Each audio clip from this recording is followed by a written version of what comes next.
say it.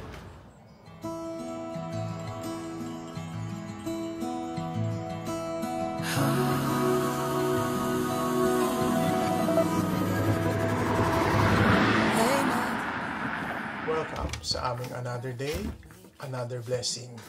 Ngayon, gagawa tayo ng ensaymada OFW version. Itong brioche butter loaf na to, binili namin sa supermarket. Ito yung ginagamit namin para gawing base sa ensaymada. Ang ginagawa ko, binibake ko siya sa air fryer ng mga 2 minutes lang. Mas masarap kasi yung parang bago siyang bake lang, di ba? Tapos, pag mainit na, at saka ko siya slicein. Tapos, lalagyan ko na ng butter. Mas marami, mas masarap.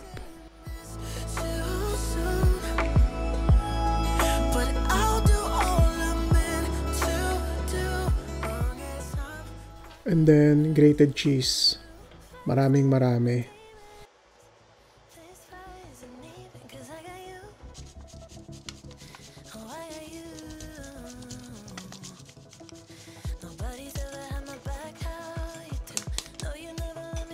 And then, ang pangkumpleto, asukal. Ito na ang ensaymada version namin. Mas masarap syempre yung Goldilocks and Red Ribbon. Pero wala naman mabibilan malapit dito sa amin, kaya gumagawa na lang kami ng sarili namin. So tara, kain na tayo ng almusal. Ngayon pala ang lakad namin is magsisimba. Tapos labas lang ng konti. Titignan ko yung laruan ng new release. This is my next ensaymada after 2 years. What? Wait, when did I last have ensaymada? No, ensaymada. In here? Yung ganito? Oh yeah, we haven't. It's been a while. It's been a while. Magkano ba apat? So, ano na lang ako. Okay naman yung Mary Grace, pero mas afford ko yung Goldilocks tsaka Red Ribbon. I didn't know you can put sugar on bread. Si Blake, enjoy na enjoy niya talaga yung mga ganyang klase, yung mga pagkaing Pinoy. Before kasi hindi niya makain lahat kasi meron siyang food allergy. I wish I had a hamburger presser.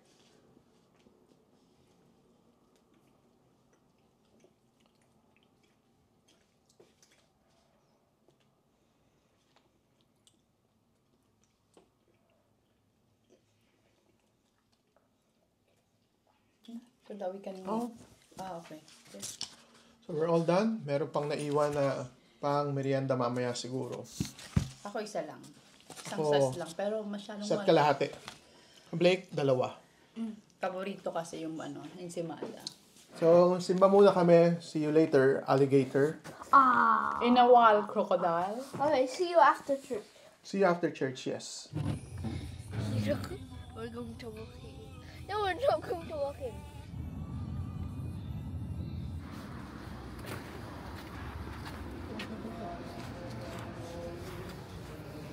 Ngayon, pupunta tayo ng Kingston.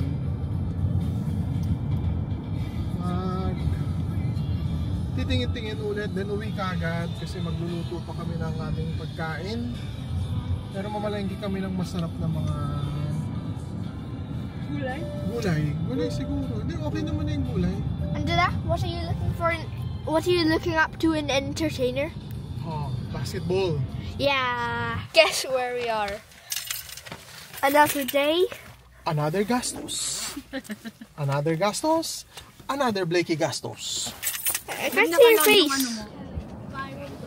Okay, let's go. Here we are, back in Kingston. Teka lang, may sasakyan, mga ated kuya. Then we both told him. Yep. Don't say it. Okay?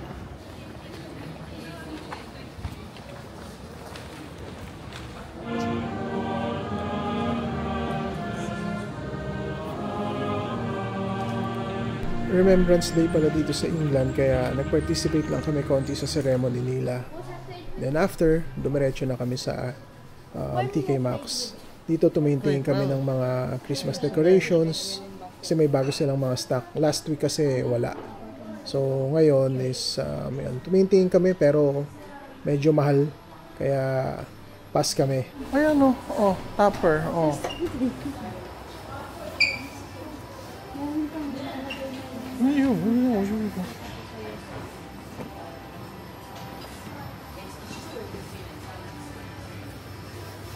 Tapos may nakita kaming beanie hat na may pom-pom, na may letter B nakasulat. Yung Boston Red Sox na team. I don't know the price. Let's check out the price first. Can you hold this one for me? I want to see this gray as well. Can you hold onto your phone? Oh, good. Oh, it says BB. Wait a minute. Or I can put my phone in my... So ayun, gastos number 1. Meron din ako nagustuhang style, pero hindi yata bagay sa akin. And na-realize ko, hindi yung bonnet ang may problema. Yung mukha na. The face is the problem. Kaya hindi ko na lang binili. Yung sa kanya na lang muna. Oh, wait, kasi... Tapos, habang nag-aantay kay Jenny, tumitingin-tingin na ako ng pwedeng iluto for later. May nadaanan akong reels sa Facebook, yung Paris Beef Mami. Kaya, yun yung iluluto ko for later. Hi, just want to ask, do you have these NBA ballers? Ooh. Series 2. Let me, yeah, it'll be just round here if we do.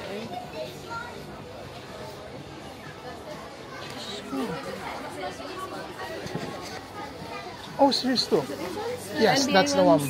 Do you have the full box? No, we only sell them individually.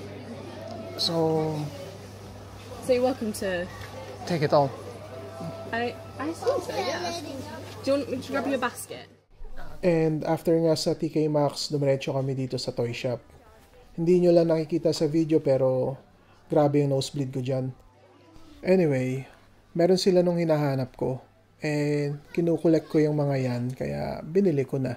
No, I don't think we do. I don't think we can't sell them as the box because they'll all be scanned individually anyway. Alright, okay. So yeah. Sure. Thank you. Okay. Taking them all? Yep. Tinanong ko pala si ate, buti naintindihan ako. Sabi ko, do you sure you don't have any more in stock? Hehe, patawa lang ng konti. Ayan, gastos number 2. Excited na excited kami dalawa ni Blake. Hindi na kami makapag-antay umuwi niyan. Definitely gonna get a shot. So sobrang excited namin. Check kami ng check ng bag. Look at the whole box. May nagsasabi pa ng sheesh. Akala ko dati cheese yun. Sheesh pala. Next stop namin, Asian store. Naghahanap ako ng chili oil para dun sa beef mami. Naghahanap din pala ako ng isaw ng baboy. Kasi di ba sa Paris Retiro merong Paris halo. Kaso wala sila dito. Chili oil. Meron silang chili oil dito pero grabe sa mahal. Ayan o, 4.29. Parang 280 pesos isang bote. Kaya pumunta na lang kami sa kabilang shop. Mas mura dito kasi 2 pounds lang, parang 140 pesos.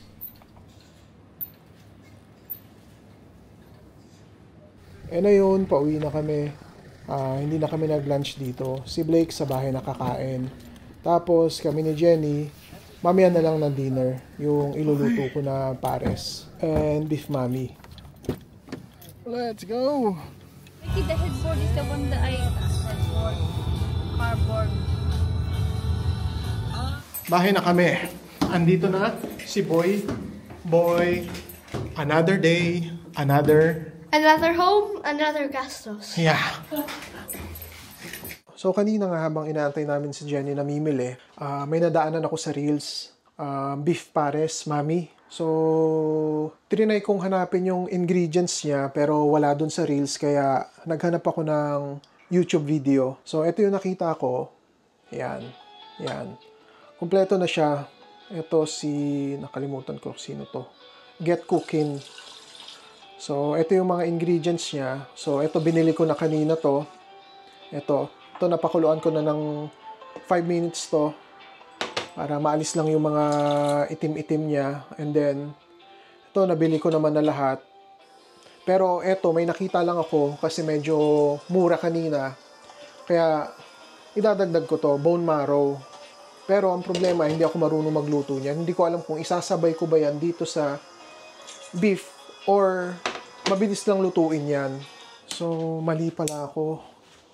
Hindi pala pinapakuluan to. Ino-oven pala to. So, ito dito. 15 minutes lang daw. So, isin natin. Ayan. Ay ko. Okay. Tapos nilalagyan daw ng asin, paminta. Ayan. Oy! Muntik. Ayan. So, lagyan na natin dito. Ano to? So, ilagay natin dito. Tapos, roast na lang siguro. Anyway, kahit ano siguro, roast. Tapos, sabi 17 minutes, so 20 minutes na lang para sigurado. Ayan. After more than 1 hour ng pakulo, ihiwalay ko na yung laman at i-slicein ko na para hindi durog mamaya pagka ginawa kong pares. Uy. Yan. Buto. Balik. Pakuluan pa ulit.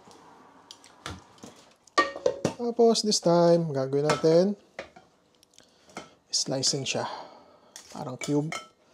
Pitin natin sa gitna. Good. Then, 1. 2. Good. Yan. Kasing hugis na siya ng pares. Ayan. Pwede na siyang pampares. Ayan. Grabe. Ayan. Perfect. 20 minutes yan. Para na siyang nagchicharon. Para siyang, ayan o, chicharon. Ay, grabe. Oh my goodness. Grabe yun ah. Okay din pala to. Kaso grabe yung mantika niya oh. As in. Grabe, chicharon. Chicharon baka.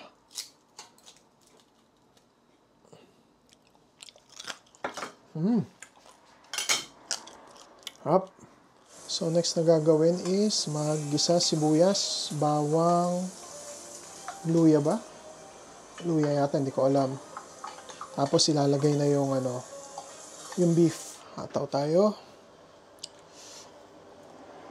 Luya. Sibuyas. Tapos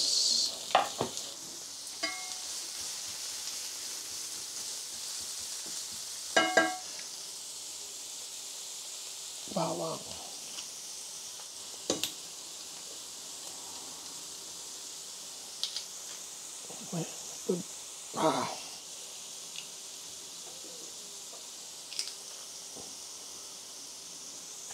Okay.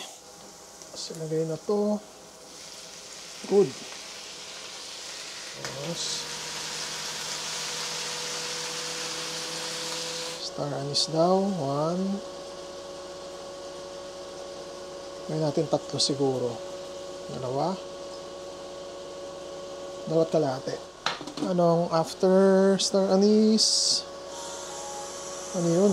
Hindi ko alam kung ano nilagay na yun. Soy sauce. Ano yun? Hindi sinabi. Star anise. 2 to 4 pieces. Black pepper. Ano yun? Black pepper. Ayun. Tapos soup. Yung soup. Yun. Konti pa siguro. Yan. Ay, Diyos ko. Amoy pa lang. Paris na. Lubog natin yung Yun. Yan. Okay. Next is pagkalagay ng soup. Alisin yung star anise. Tapos yung noodles. Plating na pala. Okay. Okay na. So, eto na. Tikman natin ngayon. Oopsie.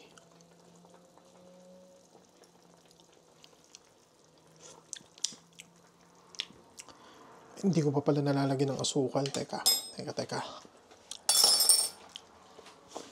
Ng asukal.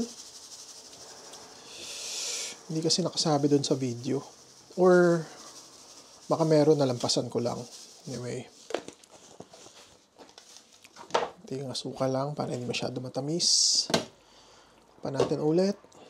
Igisa ako ng bawang para sa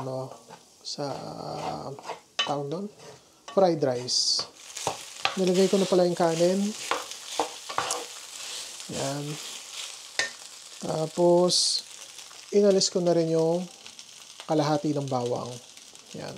At yan, si Jenny, ang aking asawa, nag-hoover, naglilinis ng bahay. Ako naman nagluluto, si Blake. Kakatapos lang magawa ng homework. Tapos na yung sinangag. Ito, ewan ko, yan. Nakikita nyo, tapos na yan. Ito naman, para dito. Egg noodles. Tapos ito, ayan, ewan ko, 4 siguro. Okay ko lang dyan. Ito, pwede na yung 4 na yan. Luto na yung noodles natin. Next is, maglagay na tayo sa mga bowl. Okay, yan. 2 lang i-prepare ko kasi si Jenny, beef mommy yung sa kanya. Tapos kay Blake is beef mommy din, pero I'm 100% sure hindi niya mauubos yan. So yan, 2 lang. Tapos lagyan natin ang gulay. Boom. Kabila. Gulay din. Maraming gulay para mas masarap. Yun. Okay, tayo dito sa kabila, konti lang kasi kay Blake yan. Dito sa kabila, marami kasi kay Jenny yan. Good. Tapos, syempre, hindi pwedeng mawala to. Yung first time kong niluto. Ngayon natin ganyan. Tapos, eto, ganyan. Yun. Next is beef pares. Lagay tayo dyan. Ayan. Tapos, dito rin. Ayan, teka lang. Dagdagan ko pa. Tapos, sabaw. Ayan. Kabila rin, sabaw. Yung bawang. Kay Jenny lang. Ayan. Tapos, dagdagan natin ng maraming crispy fried onion. Kasi gusto niya yan. Tapos, maglagay din tayo nito kay Jenny. Mamaya mag-adjust na lang kung gusto niya dagdagan. Ayan. Chili oil.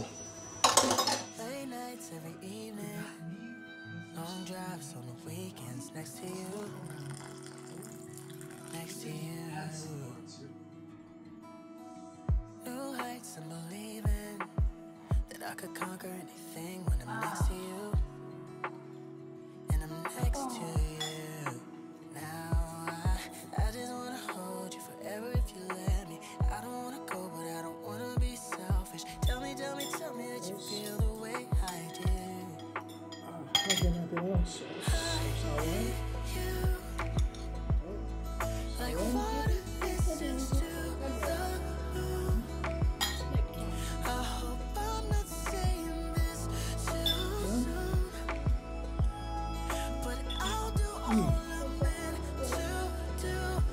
I want to show them the noodles. Kukulog na. Don't worry, I got the noodles. Wait, is that how you eat it with a spoon underneath? Yeah.